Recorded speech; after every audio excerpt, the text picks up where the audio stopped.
Video क्या आप को जानते पूरा हैं ज़रूर देखना। अटलांटिक देखिए महासागर में एक ऐसी जगह है अटलांटिक जिसे ओशियन के बारे सरगासोसी में क्या कहते हैं। जानकारी ये मिलेगी, दुनिया का इसलिए वीडियो को इकलौता पूरा समुद्र देखना। है जिसकी कोई तटरेखा नहीं है। ये समुद्र चारों तरफ से पानी से ही घिरा हुआ है। ना कोई देश, ना कोई किनारा। और हैरानी की बात यह है कि यहाँ पानी एकदम शांत रहता है।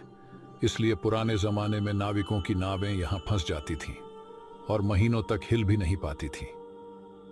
कुछ लोग तो इसे समुद्र का अगर वीडियो भूतिया से इलाका जानकारी भी मिली हो कहते तो हैं। वीडियो को लाइक ज़रूर करना। क्या आप ऐसी इसके और बारे वीडियो में देखने पहले के से लिए। जानते थे?